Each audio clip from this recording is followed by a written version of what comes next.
မင်္ဂလာပါဒီအသီးကိုကျွန်တော်စိတ်ထဲမှာမယမ်းသီးထင်ပြီးကျွန်တော်ဝယ်လာတာပါအမှန်တကယ်တော့ကျွန်တော်မေးကြည့်လိုက်တဲ့အခါမှာတန်လွင်သီးလို့ခေါ်တယ်လို့ပြောပါတယ်ပြုတ်ဖို့အတွက်အခုလိုမျိုးအပေါ်ယံလေးတွေကိုကျွန်တော်အနှဲငယ်လှီးထားပါတယ်လှီးပြီးသွားပြီဆိုရင်တော့ပြုတ်ထားပါတယ်ပြုတ်တာကိုဣတဲ့ထီအောင်ကျွန်တော်ပြုတ်ထားပါတယ်အသီးလေးတွေဣသွားပြီဆိုရင်တော့ဆယ်ထားပေးပါပြီးသွားရင်ကြက်သွန်အဖြူအနီနဲ့ငရုတ်သီးစိမ့်မဲ့ကိုပြုတ်ထားပေးရပါမယ်မပြုတ်ချင်လဲလှော်သွားပေးလို့ရပါတယ်လှော်သွားပေးလဲစားလို့ကောင်းပါတယ်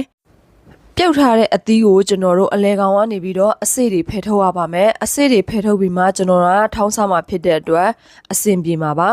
ပစွန်ကြောင့်အနှဲငယ်အသုံးပြုထားပါတယ်ပြုတ်ထားတဲ့ကြက်သွန်ဖြူနေငယ်ဒီစိမ့်တွေကိုထောင်းထားပေးပါ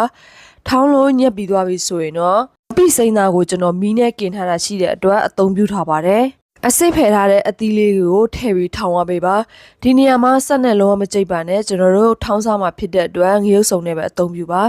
ချုံမုတ်အနှဲငယ်ထည့်ပြီးငါးငါးပြားရီထည့်သွားပေးပါဒီအသီးရဲ့အရသာကအနှဲငယ်ဖန်တဲ့အတွက်ကျွန်တော်ကပြုတ်လိုက်ခြင်းဖြစ်ပါတယ်ပြုတ်လိုက်တဲ့အခါမှာသူ့ရဲ့အဖန်ရည်တွေကထွက်သွားပြီးတော့အချင်းအရသာပဲကြံပါတော့တယ်